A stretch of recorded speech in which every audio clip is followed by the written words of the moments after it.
let's now cross to our reporter in Zimbabwe, Ephert Musekiwa, to give us a live update on the situation in the country. Ephert, thanks so much indeed for joining us. Give us a sense of how the sanctions march went today and how well was it attended at the National Stadium? Well, good afternoon, Peter. The build-up to this day was, the government went all out, issuing out statements, making publicity stunts. They did everything they could to make sure that people attended this day. They even went to the extent of declaring the day a national holiday so that people would get time to come and attend this event. But as the day progressed, remember the proceedings were supposed to start at 6 a.m. But by that time, there were very few people gathered at the gathering area. And when the march began, there were just a few thousands. We expected more than that. We expected 10 times more than that. But there were a few thousands that marched alongside the First Lady who led the marchers. They marched from Robert Mugabe Square to the National Stadium, where later on the President Emmerson Mnangagwa addressed the nation. But surprisingly, for the second time, the stadium was not filled to capacity. It was half empty. There were not that many people as a lot of people had anticipated that the day would turn up. All right, so have you been able to ascertain why people perhaps didn't show up in the numbers that were anticipated? Well, we do understand that the government did deploy buses to every province of Zimbabwe, a minimum of 10 buses per province. The total, I remember last night was announced that they had mobilized more than 230 buses to ferry people that wanted to come and attend the march. But I think also maybe to the fact that they also had other parallel events going on in the provinces. They also had the same events at provincial level where people would march and then gather and get an address. So I think maybe most people from the other provinces did stay away, but Harare did not turn up. There were very few people that were in the stadium. Maybe we'll get an understanding or we'll get a clarification from the ministry as to why the numbers were so low today. Ephert, do you know if the average Zimbabwean actually understands what these sanctions are and how they're affecting them personally? Well, Peter, yesterday we did speak to people on the streets, just trying to find out if they would attend, this gathering or not. And most people that we spoke to were saying that the sanctions are targeted. People do understand what these sanctions are, but they also say that these sanctions are targeted, and that the mere fact that most of these people that we spoke to were from Harare, and these are opposition supporters, and you would kind of get a sense that they would incline in that direction, where they would say it's a ZANU PF they are targeted towards or against ZANU PF. They have nothing to do with us. So really, people do understand the sanctions, but I think they just didn't want to partake in the marches today. They didn't want to be in solidarity with ZANU PF. But surprisingly, at the airport, Peter, we had some opposition leaders from the smaller political parties. We had the likes of Love Maduku, who runs the National Constitutional Assembly. He was there, and when we spoke to him while he was there, he said this day was not about politics. It was not about politicians. It wasn't necessarily just about Zimbabwe, but it was about unity with the SADC region. This call was made by SADC, and that as politicians or as Zimbabweans, we had to stand alongside with SADC to show our unity and to show our appreciation for the support. He says that every time Zimbabweans have had challenges, the first place, including the main opposition, the MDC, whenever they have challenges with the current government, the first place they run to is SADC. So they say that they were marching just in solidarity with SADC than with the ZANU PF as a party. All right, so Ephert, we're going to leave it there. Thanks very, very much indeed for that update. That's our correspondent in Zimbabwe, Ephert Musekiwa, telling us that the situation in the country was that people, by and large, didn't turn up in the numbers that were hoped, and that the National Stadium was half empty for the speech that was delivered by the President of the country with this nationwide call for an end to international sanctions, particularly from the US and the EU. Well, to give us some thoughts on this and analyse the situation about the Zimbabwean sanctions, we're now joined in studio by Kennedy Mandaza, who's the South African spokesperson for ZANU PF, and political analyst Dr. Pedzisau Ruhanya. Gentlemen, thanks very much for joining us. Welcome to the programme. Thank you. Thank you. All right, so let me start with you, Mr. Mandaza. Targeted sanctions or not? Just explain to us in simple terms that we can understand, what are these sanctions and how do they affect an ordinary person in the street? From our perspective, where we stand, we believe that the sanctions, while they are referred to as targeted sanctions, they are not targeted at all, because the 141 people and 59 companies that are said to have been listed are not the only people and companies that have been affected by the sanctions. What we have seen over the years is that the effects of the sanctions have been biting on the ordinary man on the street, because the companies have had to be closed. Companies that had decided at one point to buy, to trade with other companies outside the country, have had their monies intercepted or transfers blocked. And as a result, that meant that if a company wanted to re-equip, it could not do so. So how many companies in total? Because, 141 companies. How many companies are there in Zimbabwe? Quite a number of companies have been affected by what I'm talking about. So 141 people, 141 and 60 companies. Yeah. Yes. So 59 companies are the ones that are listed under the executive order sanctions, and 141 people. But out of that, the other companies that are not that are not listed have the same effect. They've been affected by these sanctions, and as a result, what has then happened to the economy of Zimbabwe, and even militating against the development that the country wanted to partake, is as a result of the sanctions. What's your take on the sanctions? What's your understanding as someone that's lived there, understands the issues on the ground? There are two things that we need to appreciate concerning this question. Firstly, is to appreciate that there are two forms of sanctions. We have foreign sanctions that were put by the American government through the Zimbabwe Economic ZDERA, which deals with the individuals that are accused of egregious, colossal human rights violations from 2000 up to January 2019. Then some companies like the Industrial Development Corporation. So that there are sanctions is not disputable. But sanctions are a symptom of a deeper problem. So the question is, what is the Zimbabwe problem? The Zimbabwe problem is not the question of sanctions, but sanctions are a symptom of a problem. And this problem is a governance and legitimacy problem. We have, like I said, foreign sanctions and domestic sanctions to do with corruption, human rights violations, lawlessness, impunity. I would give you an example. There is a current crisis in the pension fund called NASA, where billions of dollars were looted by officials from the ruling party. And not a single person has been convicted yet. Only one person was arrested, and she is still appearing in court. But there's also a program called the Command Agriculture, where the treasury gives money to a company called Sakunda, which is then supposed to work for the production of food security. But according to the hearings of a parliamentary select committee in Parliament just last month, 3 billion that was allocated to this company, Sakunda, between 2017 and today, and also 2.8 billion that was also allocated in a supplementary budget by Minister of Finance. All that money was looted. The majority of that money was looted. So corruption is an internally induced sanction on the people.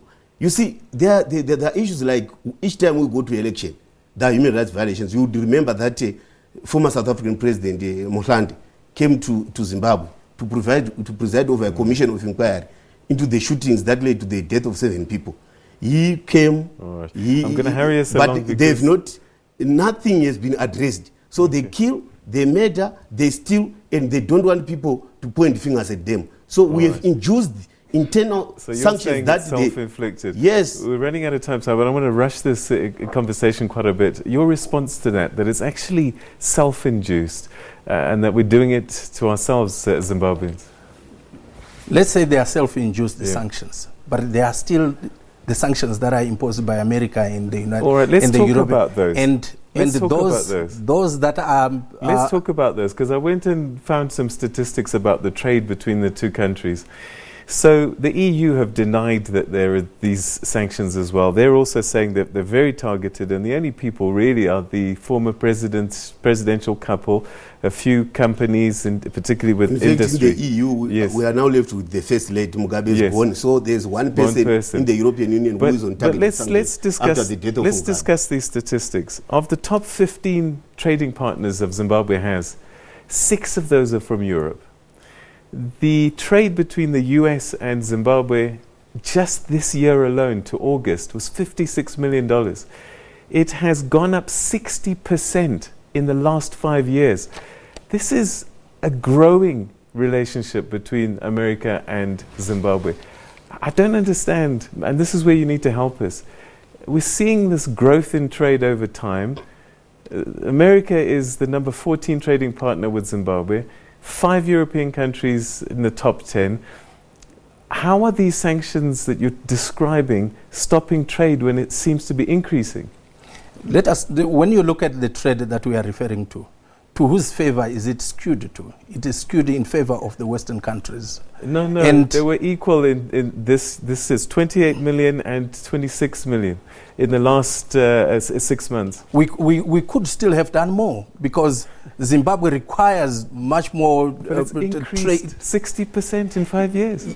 Let us also look at the fact that after the coming in of the president, in the new dispensation, when he went out under the mantra of Zimbabwe is open for business, the re-engagement process that he has been talking about, it has brought interest amongst the Europeans, some of whom were beginning to change their hearts, and as a result, the trade was beginning also to grow. But we are saying we need to go back to the levels where we used to be before the sanctions were imposed.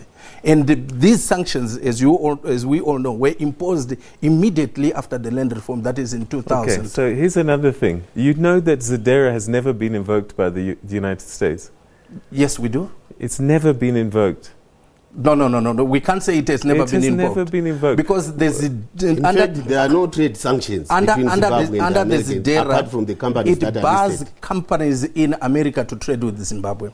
It also bars the board members, American board members on the International Monetary Fund, those that are in the World Bank, to vote in favor of Zimbabwe if it decides to go in for credit lines. So we are saying that those board members, if they had been allowed to exercise their right as is required in those boards, then Zimbabwe could have been But that growing. is false. That is patently false and misleading because that's Zimbabwe, not false at all. No, let me give you the facts. These are the facts. I'm also in 1999, Zimbabwe had failed to pay its debts to the International Monetary Fund and the World Bank. So sanctions only come in 2003, 4 years later, when Zimbabwe was actually barred from accessing those funds on the basis of failing to pay its debts to these multilateral institutions. So this idea that these companies, these organizations are forced to vote against Zimbabwe, when in 1999, 4 years before the sanctions, Zimbabwe was not paying its debt to the International Monetary Fund and the World Bank, and on that basis, they could not access that money. But there are certain things that are simple, that we can do on our own. Charity begins at home. Why is it difficult for ZANU to respect the rule of law? Why is it difficult for ZANU to make sure that those who kill, those who abduct citizens are brought before the law and they are tried in the courts of law? What is the problem?